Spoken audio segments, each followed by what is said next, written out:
Let's return to our breaking story in India, where a sect leader has been sentenced to 10 years in jail for raping two women. Sahel Rahman is on the phone from Rohtak. Tell us about the response. I know it only happened in the last 5 minutes or so. Sahel?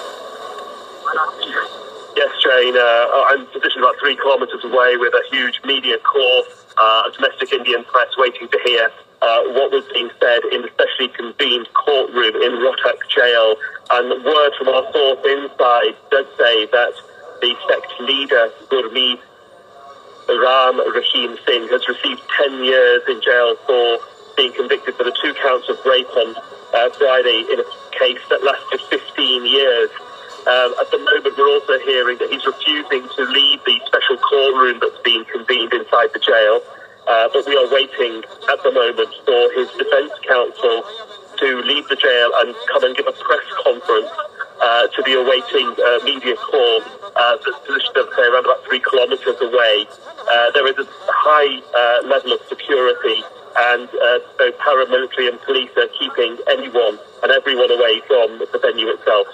Yeah, I was going to ask you about security because we saw an outbreak of violence after he was convicted. So I'm just wondering what is being done to prevent that from happening again, and what's likely to happen to his sect now? Indeed, the state government came under a great deal of criticism from the High Court for not securing the area around the initial court location in Panchkula. When Rahim was then moved, or Singh was moved to the jail, the state government again put in extra provision. And what we've seen really are hundreds of thousands, several thousand security personnel, which comprise both police and paramilitary, cordoning off not only Sirsa, which is the town where his ashram, his spiritual centre is, but also Rohtak as well. And what's happened here is that anybody entering the city itself is being searched, as are the vehicles. We as a press corps have had to be vetted before we're allowed anywhere near the venue. Sirsa, where the ashram is, the spiritual centre, is still under curfew. It's expected that several thousand of its followers are still holed up in the ashram. Some have been bussed out overnight, some are refusing to leave. The authorities are trying to make sure that they will leave peacefully, but it's an ongoing situation. To say that the location or the situation is tense would not be the right terminology, but there is a skittishness amongst the security personnel to make sure that they don't have a repeat of the violence that they saw across northern India on Friday. Okay, Sahel, remind us about why he is so important and the charges against him.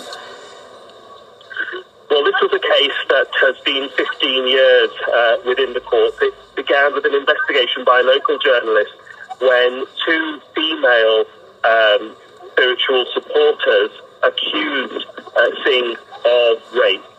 They wrote an anonymous letter to the then Prime Minister, Atal Bihari Vajpayee, stating what he had done. This was then investigated by the federal authorities, they're known as the CBI, and the investigation has taken 15 years. Singh has now obviously been investigated, he's been charged, and he's been convicted, but during that process, he and his ashram and his supporters, which according to them number as many as 60 million across India, have great influence across the social spectrum, but also great links to many of the major political parties. So some experts believe it was difficult to bring him to justice because he was too well connected. Obviously, that hasn't been the case. He has been brought to justice based on a rape conviction, but the case does not stop there, Jane. He is also been indicted in connection with the murder of the journalist who first investigated the rape cases. That court case is still ongoing. It will be heard in the same court as his rape conviction. So that case will be heard within the next month or so, apparently. Okay, but for now he's been sentenced to 10 years in jail for raping 2 women. Thanks for that, Sahel Rahman. Plenty more ahead.